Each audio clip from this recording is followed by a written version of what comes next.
जिनको वादा किया गया कि आपको हम देंगे अलाटमेंट, उनको अलाटमेंट।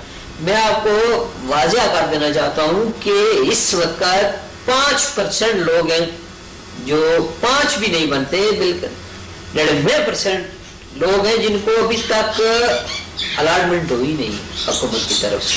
मैं आपको अपने गाँव में सिर्फ 2 अलाटमेंट हुई, सिर्फ 2 अलाटमेंट है पूरे गाँव में, बल्कि हमारे पास यहाँ 3-4 गाँव बाद। अच्छा जनाब चौधरी साहब, अगला सवाल आपसे कश्मीर के बारे में। अभी कुछ दिन पहले जो कश्मीर में सीज फायर लाइन तोड़ने का इक़दाम था, आपके ख्याल में वो सही था या गलत? और उसके बारे में हुकूमत पाकिस्तान और हुकूमत आज़ाद कश्मीर ने जो पॉलिसी इख्तियार की, क्या वो ठीक है या गलत थी?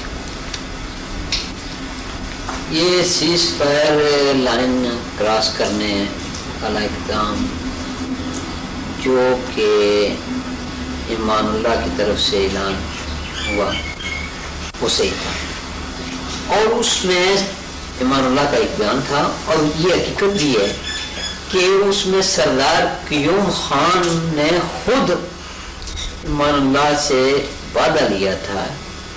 ईमानुल्लाह को कहा था कि मैं आपसे ताउन करूंगा सीज फायर लाइन क्रॉस करने का। ये कोई आज का मसला नहीं था, ये पहले चौधरी गुलाम अब्बास ने तकरीबन 1 लाख आदमी तैयार किया था सीज फायर लाइन क्रॉस करने के।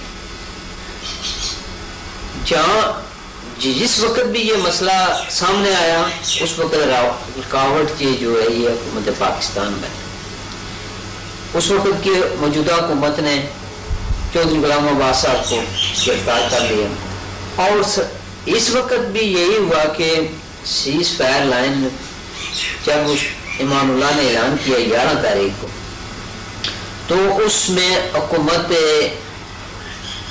आज़ाद कश्मीर हुकूमत पाकिस्तान ने पहले उसको कंट्रोल नहीं किया। अगर ऐसी बात थी उनको पहले कंट्रोल करना चाहिए, उससे ताउन करना चाहिए था, उसको कायल करना चाहिए था कि पहले सरदार साहब कहते रहे कि हाँ जी आप ये काम करें, हम आपके साथ हैं, लेकिन जब वक्त आए हुकूमत ज़हनी तौर पर सरदार क़याऊम साहब का भी यही ज़हन था कि ये क्रॉस होनी चाहिए, लेकिन इक़्तिदार और हुकूमत पाकिस्तान की मजबूरी से उन्होंने ये इक़दाम किया और गलत इक़दाम किया। आप अंदाजा लगाएं, आप ही उनको बॉर्डर तक नहीं जाने देते, आप ही अपनी पुलिस से अपनी फौज से उनको मरवा दिए। 13 आदमी आपने शहीद करा दिए, 13 शहीद करा दिए, 200-300 आदमी आपने जख्मी कर दिया। इससे कितना नुकसान हुआ। और ये कहते हैं कि हम, और आप मियां नवाज शरीफ साहब का ये इक़दाम कि 5 फरवरी को मुकम्मल हड़ताल करा, और हड़ताल कराने से क्या फायदा जी आपको? आपके पास इख्तियारात है, आपके पास हुकूमत है, आपके पास हुकूमत है, आप ये करें कि अगर आपको इतनी ही कश्मीरियों से हमदर्दी है, इतनी ही हमदर्दी है, तो आप ऐलान जंग करते, आपके पास फौज है, आपके पास इख्तियारात है। अगर आप ये काम नहीं कर सकते तो अवाम को इंतशार दिलाने का क्या मकसद? हड़तालें करो, जलसे जुलूस करो, कोई मकसद? अगर आप पुरअमन चाहते हैं, आप शोर करना चाहते हैं, तो आप कौमी मुत्तहिदा के अदारे में शोर करें, आप सरबराही कॉन्फ्रेंस में शोर करें, आप वज़ीर खारजा से शोर कराएं। आप ये हड़तालें वाला अवाम को जोश क्यों देते हैं? इस वक्त अवाम को जोश देते हैं, अगर अवाम ऐसा इक़दाम करती है तो उन पर गोली चलाते हैं, ये कहाँ का इंसाफ है? अगर आपने ये काम करना ही था, गोलियां चलानी ही थी, तो 5 जनवरी को हड़ताल कराने का क्या मकसद? अब हड़ताल करें। इस सिलसिले में सबसे जरूरी बात यह है कि उनको उन्होंने जाने दिए। आप पहले आज से तकरीबन 2 साल पहले یہی سلسلہ شروع ہوا تھا سیز فائر لائن کراسنگ کا. اس وقت ہمارے 4-5 آدمی بھارتی فوج سے شہید ہو گئے تھے، بھارتی فوج کی گولیوں سے شہید ہو گئے.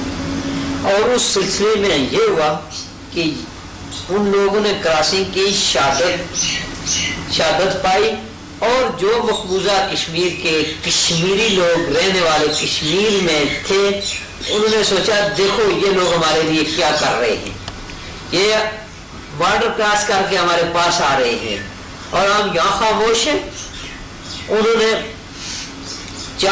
2 سال ہوئے ہیں اپنی جانوں کا نذرانہ دینے.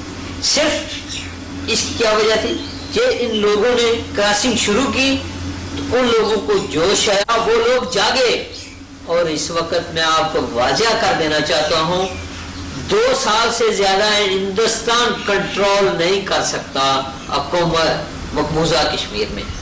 انشاءاللہ آزادی کا سورج ضرور طلوع ہوگا اور 2 سال کے اندر طلوع ہوگا.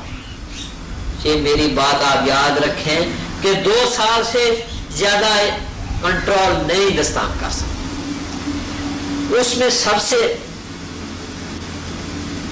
جو نقصان پہنچا ہے حکومت پاکستان کے اقدام سے، سردار قیوم کے اقدام سے، کہ اس وقت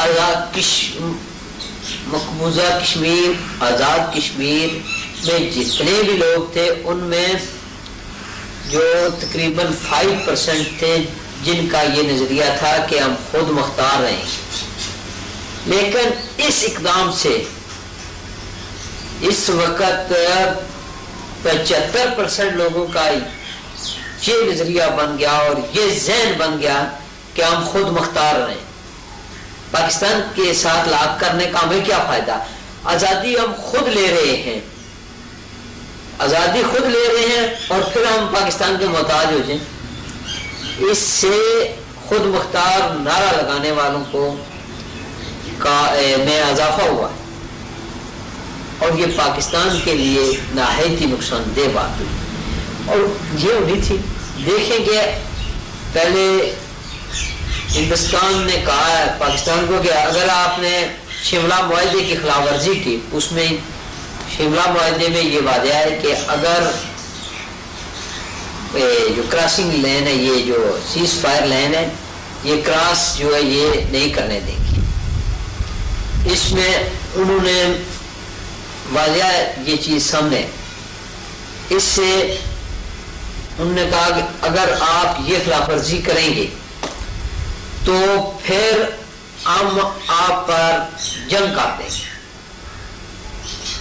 آپ جنگ کے لیے تیار ہو جائیں. اور حکومت پاکستان نے جنگ سے ڈرنے، لڑائی سے ڈرنے کے لیے ہمارے یہ آدمی کشمیری نوجوانوں پر گولی چلا کر 13 شہید کر دیے، 200 زخمی کر دیا. اور کیا یہ لوگ اور یہ ان کے چاہنے والے لوگ یا ان کو ملنے والے لوگ یہ چاہیں گے کہ ہم اس پاکستان کے ساتھ لاگ کریں جنہوں نے گولی چلائی ہے؟ آپ جانے دیتے، دیکھتے ہیں کتنے شہید ہوتے. کافر کی گولی سے، غیر مسلم کی گولی سے شہید ہوتے کہ مسلمان ہی مسلمان کو اپنی جان بچانے کے لیے اپنے مسلمان بھائی کو گولیاں مارتے. یہ کہاں کا انصاف؟ یہ تو انہوں نے ایک کی نہایت ہی غیر سیاسی، غیر انسانی، غیر مسلمی کام کیا ہے.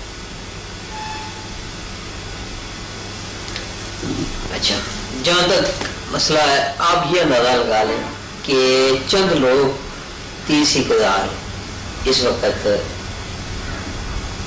کشمیری مہاجرین جو مظفر آباد میں خستال حالت میں رہ رہے ہیں. آپ ان کے کیمپ دیکھیں. کیمپ کیا ہے؟ بیچارے جھونپڑیاں بنا رکھی ہیں. حکومت آزاد کشمیر یا حکومت جو 20 آزادی کے لیے کیمپ ہے آزاد کشمیر، ان کو کھانے کے لیے کچھ نہیں دے رہا، ان کو رہنے کے لیے جگہ نہیں دے رہا. کہاں کا یہ کیمپ ہے؟ ان کو تحفظ نہیں دے رہا. اور حکومت پاکستان کا اندازہ لگا لیں. افغانی مہاجرین کے لیے انہوں نے کیمپ، کالونیاں بنائی ہیں. کس لیے بنائی ہیں؟ یہ اس لیے نہیں بنائی کہ وہ ہمارے مسلمان بھائی، نہیں، یہ بیرونی ملک سے ایڈ ملتی تھی. ایڈ کچھ ان کو دیتے تھے،